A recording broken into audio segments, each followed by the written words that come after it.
తమిళనాడు ముఖ్యమంత్రి అయ్యాక విజయ్ పేరు మారిపోతోందా? ఇంతకాలం టైటిల్స్లో దళపతి విజయ్ అని పడేది. మరి జననాయకన్ సినిమా టైటిల్స్ కార్డులో విజయ్ పేరు ఎలా మారుతోంది చూద్దాం. జననాయకన్ పోస్ట్ పోన్ కాకుండా సంక్రాంతికి రిలీజ్ అయి ఉంటే టైటిల్స్ కార్డులో దళపతి విజయ్ అనే పడేది. కానీ ఈ 6 నెలల్లో విజయ్ తమిళనాడు ఎన్నికల్లో గెలవడం, ముఖ్యమంత్రి కావడం జరిగిపోయింది. ఎట్టకేలకు సినిమాను ఈ నెల 24న రిలీజ్ చేసేందుకు సన్నాహాలు చేస్తున్నారు. అయితే టైటిల్స్ కార్డులో దళపతి విజయ్ని తీసేసి తమిళనాడు ముఖ్యమంత్రి జోసెఫ్ విజయ్ అని వేస్తున్నారు అని తెలిసింది. సెన్సార్ ఇబ్బందులు ఫేస్ చేసిన జననాయకన్ 12 కట్స్తో ఏ సర్టిఫికెట్స్ తో విడుదలకు లైన్ క్లియర్ అయ్యింది. విజయ్ రాజకీయ పార్టీ టీవీకే ప్రస్తావన ఉన్న డైలాగ్స్ తో పాటు కొన్ని పదాలకు మ్యూట్ విధించింది. అయితే ఈ 12 కట్స్ లేకుండా యూకేలో రిలీజ్ చేసుకునేందుకు అనుమతి లభించడం విశేషం. తెలుగులో హిట్ అయిన భగవంత్ కేసరి రీమేక్ గా జననాయకన్ రూపొందింది. తెలుగు ప్రేక్షకులకు తెలిసిన కథ అయినా జననాయకుడు పేరుతో డబ్ చేసి ఇక్కడ రిలీజ్ చేస్తున్నారు.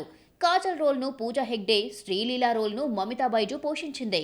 కల్కి రిలీజ్ అయి 2 ఏళ్లైనా కర్ణుడి రోల్ పై విమర్శలు వస్తూనే ఉన్నాయి. ప్రభాస్, దీపికా పడుకునే, కమల్ హాసన్, అమితాబ్ బచ్చన్ నటించినటువంటి కల్కి 2024 జూన్లో రిలీజ్ అయి పాన్ ఇండియా హిట్ అయింది. వరల్డ్ వైడ్ 1000 కోట్ల గ్రాస్ కలెక్ట్ చేసింది. ఇంత హిట్ అయినా సరే కర్ణుడి పాత్రను డైరెక్టర్ నాగ్ అశ్విన్ చూపించిన విధానాన్ని తప్పు పడుతూనే ఉన్నారు. లెనిన్ రిలీజ్ తర్వాత ఈ కాంట్రవర్సీ మరోసారి తెరపైకొచ్చింది. ఇంతకాలం మౌనంగా ఉన్న నాగ్ అశ్విన్ స్ట్రాంగ్ రిప్లై ఇచ్చాడు. ఎలా ఇచ్చాడు మీరే చూడండి. కల్కిని మైథలాజికల్ ఫ్యాంటసీ మూవీగా తీశాడు నాగ్ అశ్విన్. సినిమా మొదట్లో క్లైమాక్స్ మహాభారతాన్ని టచ్ చేశాడు. అశ్వత్థామ పాత్ర మాత్రం సినిమా మొత్తం కంటిన్యూ అవుతుంది. విజయ్ దేవరకొండను అర్జునుడిగా, ప్రభాస్ ను కర్ణుడిగా చూపించాడు. డైరెక్టర్ చేసిన ప్రయోగం సక్సెస్ కావడంతో నాగ్ అశ్విన్ 2 ఏళ్లుగా పార్ట్ 2తో బిజీగా ఉంటూ ఆల్రెడీ షూటింగ్ స్టార్ట్ చేశాడు. కర్ణుడి పాత్ర చిత్రీకరణపై వచ్చిన విమర్శలు సమసిపోయాయనుకుంటే లెనిన్ లో విలన్ రోల్ ఫిక్సరైజేషన్ కల్కిని మళ్లీ కాంట్రవర్సీలోకి లాగింది. లెనిన్ లో ప్రమోద్ పంజు విలన్ గా క్రూరమైన పాత్రలో కనిపించాడు. ఓ నెటిజన్ అయితే కర్ణుడిని ఇలాగే చూపించాలి, కానీ కల్కిలో కర్ణుడిని ఎక్కువగా చూపించారు అంటూ ఓ నెటిజన్ ఆరోపిస్తూ సోషల్ మీడియాలో కాంట్రవర్సీకి మరోసారి తరలేపాడు. కల్కి రిలీజ్ టైంలో విమర్శలకు స్పందించని నాగ్ అశ్విన్ ఈసారి ఘాటుగా కౌంటర్ ఇవ్వడం హాట్ టాపిక్ గా మారింది. ఇన్స్టా వేదికగా నాగ్ అశ్విన్ సుదీర్ఘంగా స్పందిస్తూ రచయిత వివేక్ దేబ్రాయ్ ఇంగ్లీష్ లో అనువదించిన మహాభారతం పుస్తకంలోని ఓ పేజీని షేర్ చేశాడు. నెటిజన్ పోస్ట్ కు రిప్లై ఇస్తూ ద్రోణవధ పర్వంలో కర్ణుడి గొప్పతనం గురించి శ్రీకృష్ణుడు అర్జునుడితో చెప్పాడని, ఓసారి ఆ పుస్తకాన్ని చదవమని సలహా ఇచ్చాడు. లేదంటే అర్జునుడితో శ్రీకృష్ణుడు మాట్లాడేటప్పుడు కర్ణుడిని ఎన్నిసార్లు ప్రశంసించాడని గూగుల్ చేసి తెలుసుకోండంటూ రిప్లై ఇచ్చాడు నాగ్ అశ్విన్. పురాణాలపై తనకెంతో గౌరవం ఉందని, ఏం చేస్తున్నానో తనకు తెలుసని అన్నాడు. కల్కి టాపిక్ వచ్చినప్పుడల్లా లిరిసిస్ట్ అనంత్ శ్రీరామ్ విమర్శలు గుప్పిస్తూనే ఉన్నారు. గతంలో హైందవ సభలో పాల్గొన్న అనంత్ శ్రీరామ్ కల్కి సినిమాపై అభ్యంతరకర వ్యాఖ్యలు చేశాడు. పరోక్షంగా దానవీర సూరకర్ణను, ఈ సినిమాను డైరెక్ట్ చేసిన ఎన్టీఆర్ ను విమర్శించాడు. కల్కి సినిమాలో కర్ణుణ్ణి హీరోగా చూపించడాన్ని వ్యతిరేకించాడు అనంత్ శ్రీరామ్. కొన్ని సంవత్సరాల క్రితం వచ్చిన సినిమాల నుంచి కల్కి వరకు కర్ణుడి పాత్రకు గొప్పదనం అద్దడం చూసి సిగ్గుపడుతున్నానన్నాడు అనంత్ శ్రీరామ్. కొన్నేళ్ల క్రితం సినిమా అంటే అది దానవీర సూరకర్ణే. ఈ మూవీని ఎన్టీఆర్ డైరెక్ట్ చేస్తూ కర్ణుడిని హీరోగా చూపించాడు. ఆ మూవీ ఏమిటో కనిపెట్టలేని వాళ్లకు అనంత్ శ్రీరామ్ తన స్పీచ్ లో హింట్ కూడా ఇచ్చాడు. అప్పటి చిత్ర దర్శకుడు, ఇప్పటి సినిమా నిర్మాతలు ఇదే కృష్ణా జిల్లా వాళ్లన్నాడు రచయిత. టీవీఎస్ కర్ణ ఎన్టీఆర్ డైరెక్షన్ లో తెరకెక్కితే కల్కిని అశ్విని దత్ నిర్మించాడు. కల్కి రిలీజ్ తర్వాత పురాణాలను వక్రీకరించి కర్ణుడిని హీరోగా చూపించడాన్ని అనంత్ శ్రీరామ్ వ్యతిరేకించాడు. దీనిపై కల్కి దర్శకుడు నాగ్ అశ్విన్ ఇండైరెక్ట్ గా కౌంటర్ ఇచ్చాడు. అనువదించిన మహాభారతం పుస్తకాన్ని అమెజాన్ లో జపనీస్ ఎక్కువగా చదువుతున్నారని అన్నాడు. ప్రపంచం మొత్తానికి మహాభారతం తెలుసని పరోక్షంగా కౌంటర్ ఇచ్చాడు దర్శకుడు. రీసెంట్ ఇంటర్వ్యూస్ లో కల్కిలో కర్ణుడి పాత్రపై అనంత్ శ్రీరామ్ మరోసారి విమర్శలు గుప్పించాడు. లేటెస్ట్ గా నెటిజన్ ట్వీట్ తో అందరికీ కలిపి స్ట్రాంగ్ రిప్లై ఇచ్చాడు నాగ్ అశ్విన్. ఒక హీరో రొటీన్ గా కనిపిస్తే రిజెక్ట్ చేస్తారు. కమర్షియల్ ఫార్ములా అంటూ మోస కథలతో వస్తే బాక్స్ ఆఫీస్ వద్ద చేతులెత్తేయాల్సిందే. ఇవన్నీ ఆలోచించిన ఫ్లాప్ హీరోలు కొత్త స్టోరీ లైన్స్ తో వస్తున్నారు. ఇలా వచ్చిన మెగా హీరో ఎవరో ఒకసారి చూద్దాం. నవ్విస్తే చాలు, అది ఏ జానర్ అయినా సినిమా హిట్ అవుతుంది. సంక్రాంతికి వచ్చిన మనశంకర వరప్రసాద్, అనగనగా ఒక రాజు, నారీ నారీ నడుమ మురారి సినిమాలు నిరూపించాయి.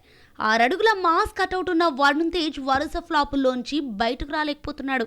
దీంతో యాక్షన్ మాస్ అంటూ రెగ్యులర్ ఫార్మేట్తో కాకుండా కామెడీని నమ్ముకొని యాక్షన్ తో వస్తున్నాడు. మట్కా ఫ్లాప్ తర్వాత Varun Tej horror comedy genre ను సెలెక్ట్ చేసుకున్నాడు. మేర్లపాక గాంధీ దర్శకత్వంలో రూపొందుతున్న ఈ సినిమాకు కొరియన్ కనకరాజు అన్న టైటిల్ పెట్టారు. మిరా బ్యూటీ వరుణ్ తో జతకట్టింది. సినిమా సెట్స్ పైకి వెళ్లటానికి ముందు జానర్ ఏమిటో చెప్పడానికి 4 నిమిషాల 20 సెకండ్ల వీడియోను రిలీజ్ చేశారు. Action, thriller, comedy, horror, romance genre పేరు చెప్పడానికి 1 సెకండ్ చాలు. కానీ చిన్న కథ అల్లి జానర్ ను ప్రకటించారు. వరుణ్ సోలో హిట్ కొట్టి 7 ఏళ్లైంది. 2019లో వచ్చిన గద్దలకొండ గణేష్ తర్వాత సరైన హిట్ లేదు. మధ్యలో F3 వచ్చినా ఈ సక్సెస్ ను వెంకటేష్ తో కలిసి పంచుకోవాల్సి వచ్చింది. గాంధీవధార అర్జున, ఆపరేషన్ వాలెంటైన్, మట్కా వంటి హ్యాట్రిక్ ఫ్లాప్ తర్వాత వరుణ్ ఎలాంటి సినిమాతో వస్తాడనుకుంటే ఎవ్వరూ ఊహించని విధంగా హారర్ కామెడీని ఎంచుకున్నాడు. కొరియన్ కనకరాజు ఆగస్టు 7న థియేటర్స్ లోకి రానుండగా సోమవారం టీజర్ రిలీజ్ చేశారు. హీరోతో పాటు డైరెక్టర్ మేర్లపాక గాంధీ కూడా భయంకరమైన ఫ్లాపుల్లో ఉన్నాడు. వెంకటాద్రి ఎక్స్ప్రెస్ రాజా వంటి వరుస హిట్స్ తర్వాత మేర్లపాక గాంధీ నానితో తీసిన కృష్ణార్జున యుద్ధం, maestro, like, share, subscribe flop అయ్యాడు. 2 ఏళ్లు గ్యాప్ తీసుకుని first time horror comedy genre తో వస్తున్నాడు దర్శకుడు. బాలకృష్ణ గోపీచంద్ సినిమాలో సంజయ్ దత్ జాయిన్ అయ్యాడు.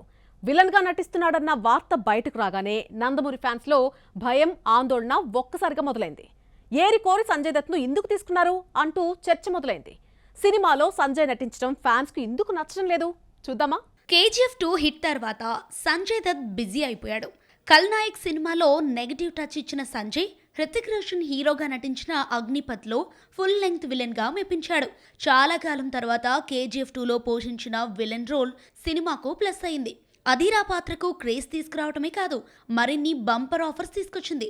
లేటెస్ట్ గా ధురంధర్ తో మరో హిట్ అందుకున్న సౌత్ లో మాత్రం సక్సెస్ దక్కడం లేదు. KGF 2 హిట్ తర్వాత సంజయ్ నటించిన లియో సక్సెస్ అయినా సినిమాకు సంజయ్ మైనస్ అయ్యాడు.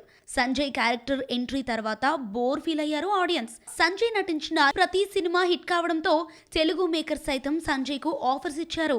అయితే తెలుగులో నటించిన 2 సినిమాలు ఫ్లాప్ అయ్యాయి. సంజయ్ దత్ తెలుగు ఎంట్రీ ఇవాల్టిది కాదు. 25 ఏళ్ల క్రితమే నాగార్జున చంద్రలేఖ మూవీలో గెస్ట్ అపీరెన్స్ ఇచ్చాడు.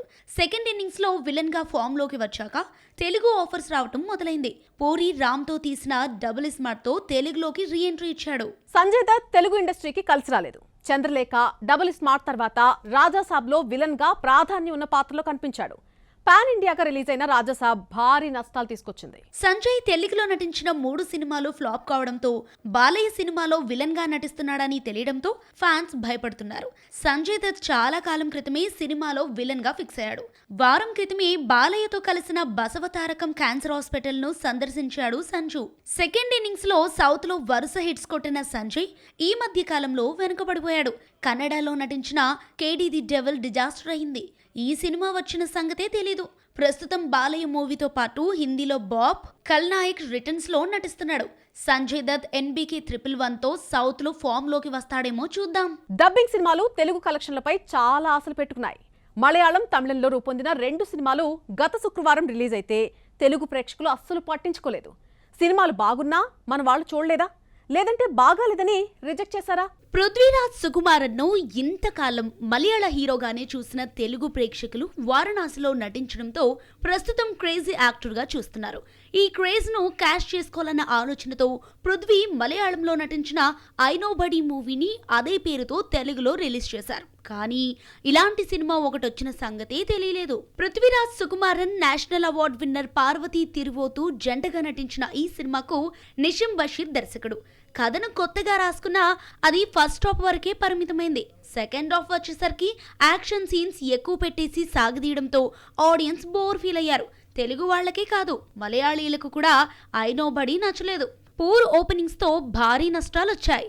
90s లో వచ్చిన హృదయంకు సీక్వెల్ గా హృదయం మురళి రూపొందింది. హృదయంలో నటించిన మురళి వారసుడు అథర్వ మురళి ఇందులో హీరో. కథకు తగ్గట్టు ప్రీతి ముకుందన్, కయాధు లోహర్, మాళవిక మోహనన్ వంటి బ్యూటీస్ ను తీసుకున్నాడు దర్శకుడు ఆకాష్ భాస్కరన్. ఫస్ట్ హాఫ్ తర్వాత మరో హిట్ మూవీ అవుతుందన్న అంచనాకు ఆడియన్స్ వచ్చేలోపు సెకండ్ హాఫ్ ను ఇంట్రెస్ట్ గా నడిపించలేకపోయాడు దర్శకుడు. హృదయం అప్పట్లో సూపర్ హిట్ అయింది. మనసులోని ప్రేమను చెప్పలేని వాళ్ల కథకు మురళి హీరోగా నిలిచాడు. ఇదే క్యారెక్టరైజేషన్ తో హృదయం మురళి తీశాడు దర్శకుడు. అయితే ఇప్పటి జెన్జీ జనరేషన్ కు ల్యాగ్ అనిపించింది. సెకండ్ హాఫ్ ను ట్రిమ్ చేసి ల్యాగ్ తగ్గిస్తే రిజల్ట్ మరోలా ఉండేది. ఇలా తెలుగులో ఎన్నో ఆశలు పెట్టుకున్న తమిళ, మలయాళ సినిమాలు ఏమాత్రం ఎఫెక్ట్ చూపించలేకపోయాయి. బాయ్లో నటించిన తమన్ 13 ఏళ్ల తర్వాత మళ్ళీ ఈ సినిమాలో నటిస్తూ మ్యూజిక్ ఇచ్చాడు. ఇది ఇవాల్టి బాక్స్ ఆఫీస్. రేపు మరిన్ని మూవీ అప్డేట్స్ తో మళ్ళీ కలుసుకుందాం. అంటిల్ దెన్ మీరు మాత్రం చూస్తూనే ఉండండి NTV.